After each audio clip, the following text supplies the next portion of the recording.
Alright, so here's what we got going on today. We're going to put a new blower motor in the pellet stove, because if you saw the installation video, it was pretty noisy once it kicked on. So we're going to put a new one of those on. I'm going to finish welding on those main frame rails and the car hauler, and then after all that, I'm going to bring the skid steer in because I got a leak. Hopefully we get a look at that. I've been wanting to fix that for a while now. Alright, here's the blower for the room. You can see the corner's a little bent up. And then if you buy one of these, I got this one off of Amazon. When you buy one, make sure that before you put it in, that it looks like the... Here, let me set this down. What I'm trying to say is, if you buy one of these off of Amazon, make sure that this is balanced. You can see it's kind of out of round on there. It's not too bad. I actually bent it back a little bit. But when I first bought this squirrel cage was bouncing all over the place, and I guarantee you it would have vibrated if I would have just installed it. So make sure you check that before you put it in. This little corner I'm just going to bend back with the pliers. The way I see it is, if I were to order another one of these things, there's a good chance it's going to come damaged just like this one did. So I'm just going to straighten it out, try to balance the fan the best I can, and we're going to put it in. It's for the garage anyways, it doesn't have to be perfect. Step 1. Unplug it. You don't want to be zapping yourself when you're working on this thing, because you can. Alright, so what you have to do, this bottom panel here, you have to take out all the screws. I believe from the factory there's 6 of them. I think mine only has 5 because I'm missing one in the bottom. We're going to take this panel off. We're going to slide it up the chimney pipe so that we can access the internals of this thing.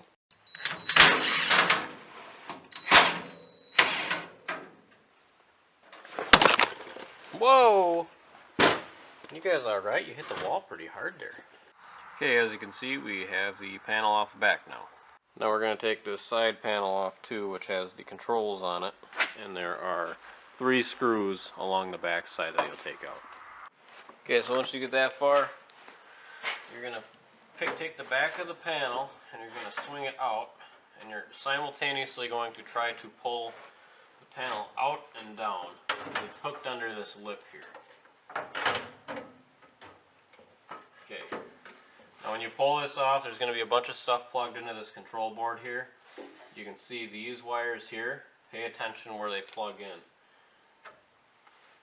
That's the only one that I'm actually going to unplug, because I can get the rest of the bolts with this all still plugged in. So those wires, those white wires that I had in my hand just a minute ago, plugged in right here. Okay, and a good tip to help you is, if you haven't had this open in a while and it's a little dusty, look for the spot on the board that doesn't have any dust on it, because that's probably where your connection came from. Alright, once you get your side panel off, you can see there's the hopper, and down here's where all your internals are. The blower that we're replacing is that one. Okay, and if I spin it, you'll actually be able to hear it.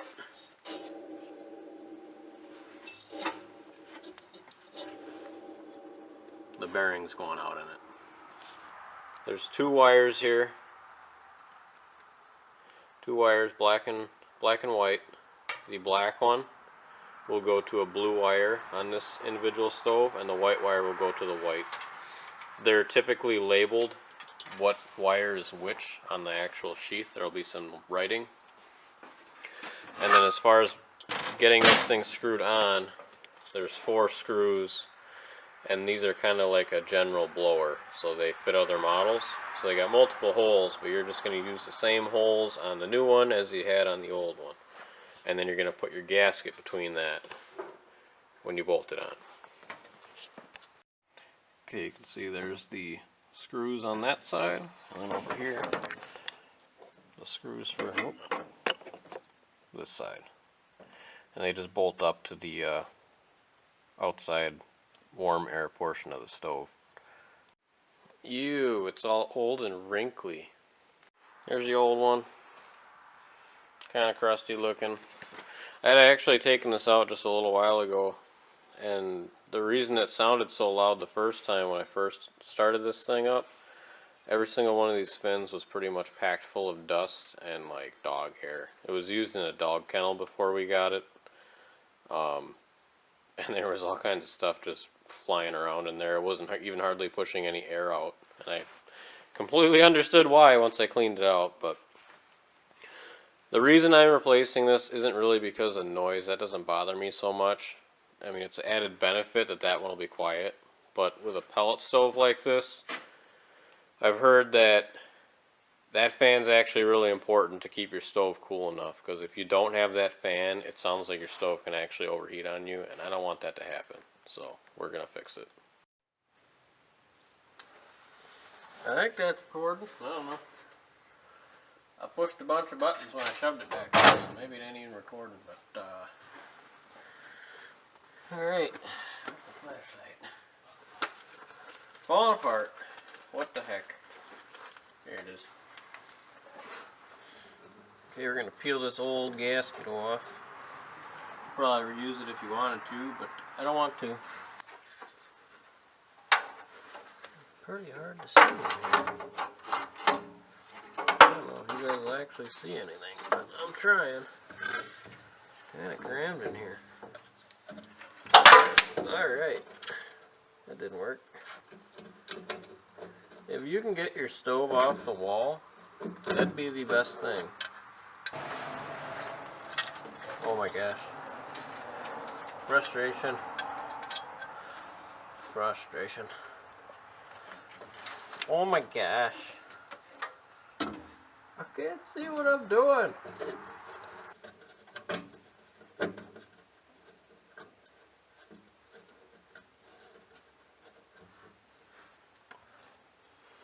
Okay, got one screw started. That's what counts.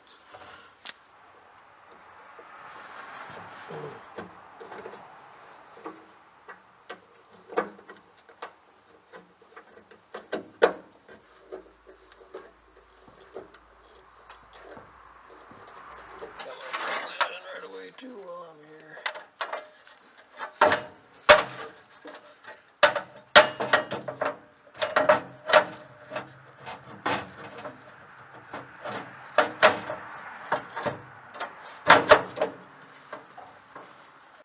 Now we're going to slurp all the ashes out.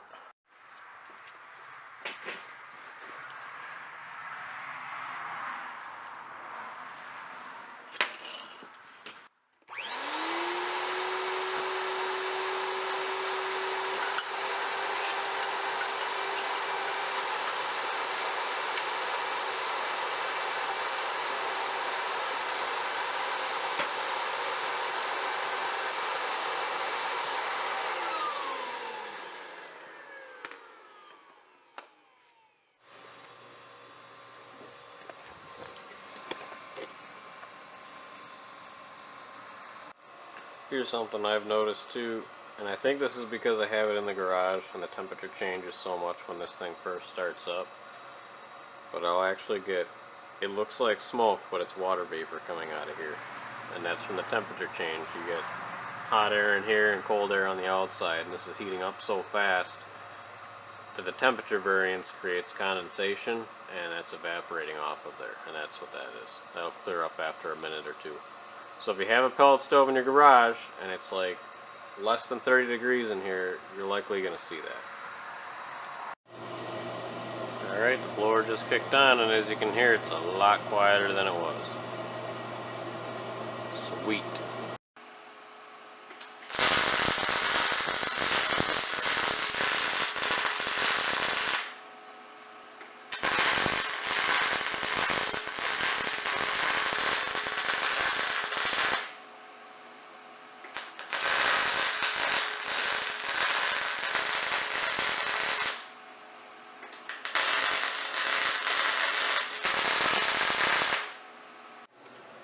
Alright, so halfway through this project, I did change from 120 volt to 220 volt, and that's because it did not seem like it was welding deep enough. So I cranked up the voltage on it, and if you have one of these Harbor Freight welders, and it might just be mine, but you will run out of wire speed.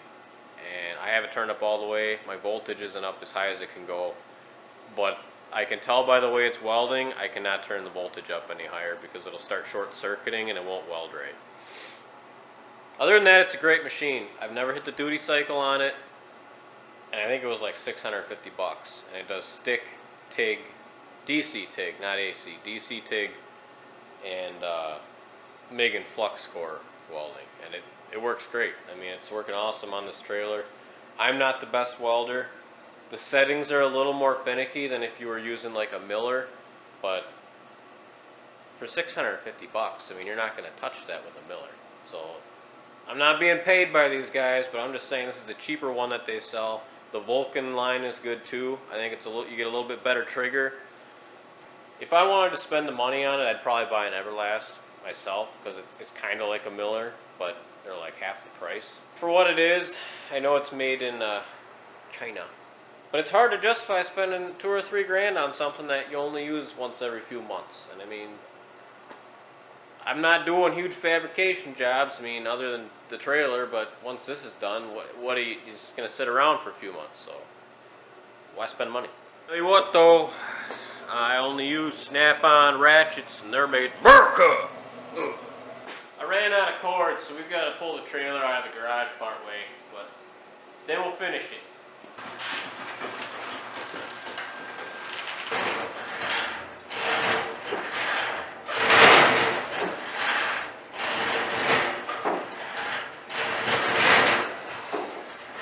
The problems of having a base plate.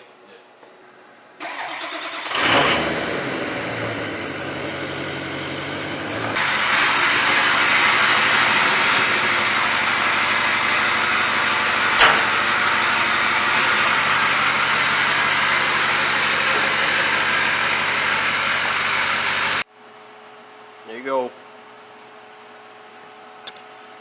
Roast my welds. Yeah, I mean, I couldn't work for the pipeline. There ain't no inspector here, so that'll do.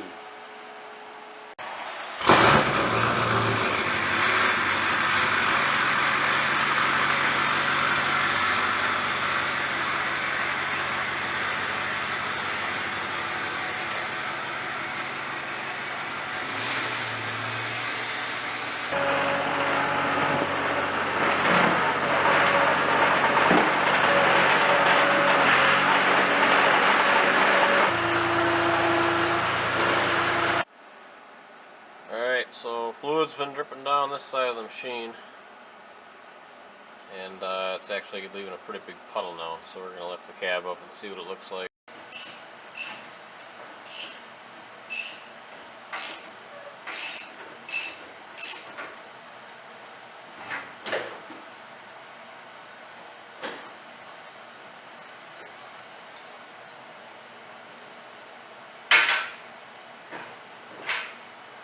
Alright, now that we got the cab up and out of the way, it looks like whatever's leaking is in this channel here. So we're going to take that panel off and see if there's something leaking behind it.